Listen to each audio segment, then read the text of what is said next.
things I haven't talked about on the show before, which I've been wanting to talk about more varieties.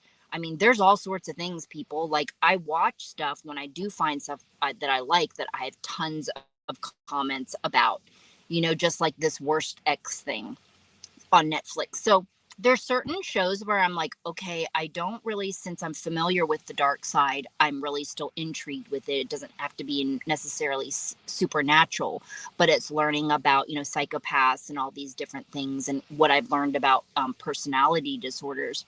So and plus some of that, a lot of it, right, is very negative. And how is it that it's not even always I'm pulling positive out of it? It's still the intrigue that what I walk away from learning actually while I'm watching, which is annoying because I can't really watch something sometimes because I want to take notes the whole time. And so there's things like that I want to talk about that, I think are interesting, and I want to talk about it with somebody. So it does inspire shows. So I may talk a little bit more, or I may just, sometimes I'll bring up stuff and I'll never talk about it again, right? Is just that made me want to create a show on, basically it all comes back to this partner selection thing, is that people are basing like so much of the physical attraction, the initial, which I get it. It's like being hypnotized. Okay.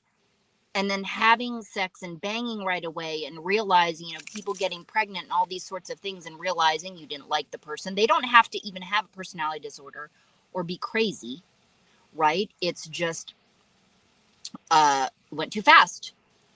So that saying can be used in, I mean, people always say like, oh, guys think with their dick.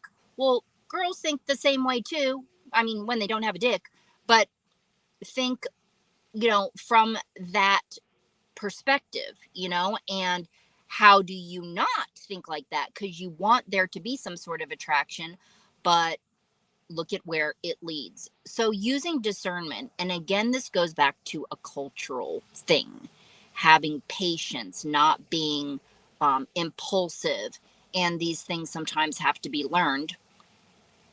And I have many stories to give you, and that's what I am going to end with saying, is that I started the Pussy Whipped episode, and I did a clips, and I was questioning re-recording it, and I'm re-recording it because I do want to insert my example in there of growing up, which no wouldn't say mine was pussy whipped in the terms of being sexual, but I was hypnotized by my two beautiful friends. And you'll hear that story, that one of my friends from basically 5th or 6th grade till we parted ways at 19. And then, but I do consider it was a power, her power over me. She wasn't trying to, power over me till age 30. And I can give the example of what it did to me, that basically will say low sense of self-worth, didn't value my uniqueness, saw her as the ideal beauty. She was just I thought she was radder than me, like just overall in general, better, could draw better, could do everything better. I don't even know sometimes when I look back at that time, like what did make me specifically unique. It could have been the fashion, but we were both into that.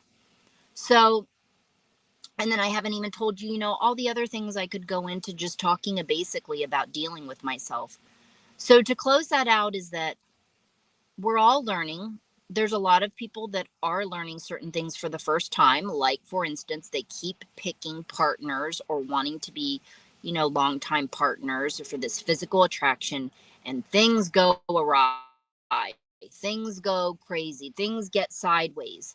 And how would you teach somebody, or how would you show somebody like, hey, the person you're picking, yes, they can be attractive, but what are, because it's like, okay, I picked this person, I saw the red flags, blah, blah, blah, and they kept going along, right? Because they got sucked in, or maybe they were having sex all the time and whatever, and just like everything was just way too fast. So there's something to be said in just throwing it out there of, give yourself time to get to know somebody, you know? Yes, that sounds so simple, but you can also know somebody, and things can still get sideways.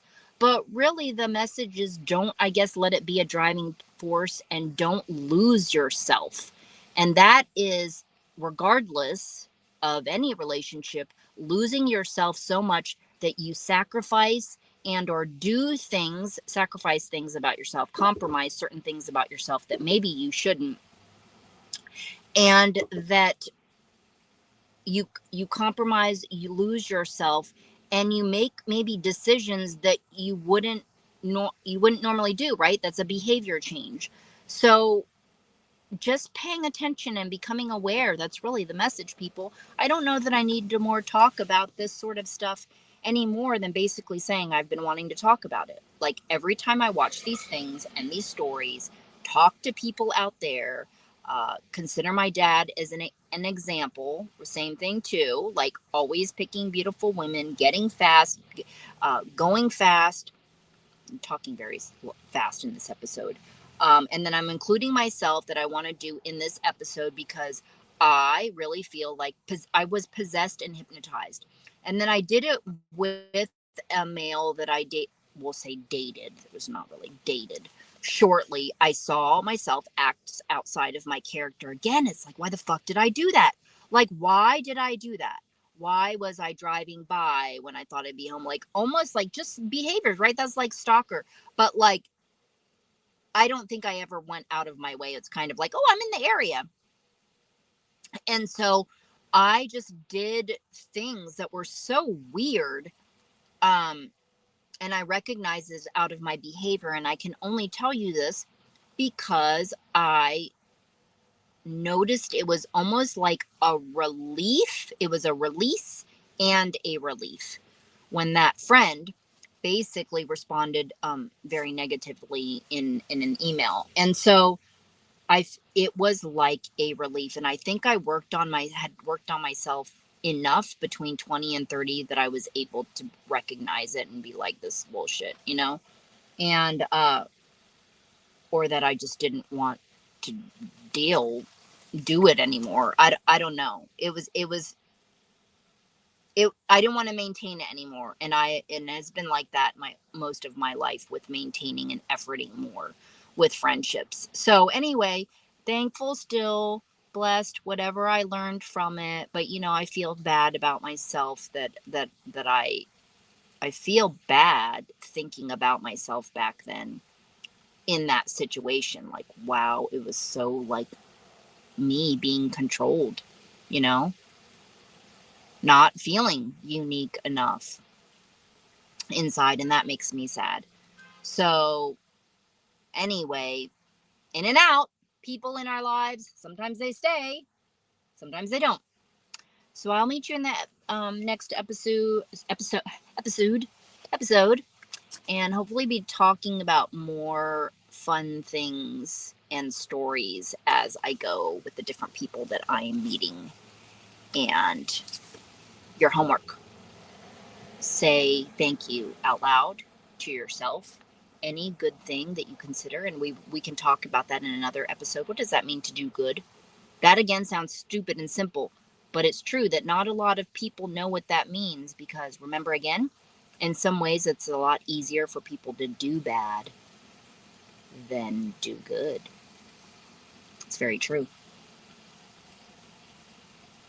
Sometimes you think the doing bad is what makes people feel like they get ahead, right? Sell your soul. Don't do it. You'll learn in your own way, though, because we can't just say don't do it or you shouldn't do that. You got to learn in your own ways if you do. Okay, people, I got you. We'll talk next time. Bye.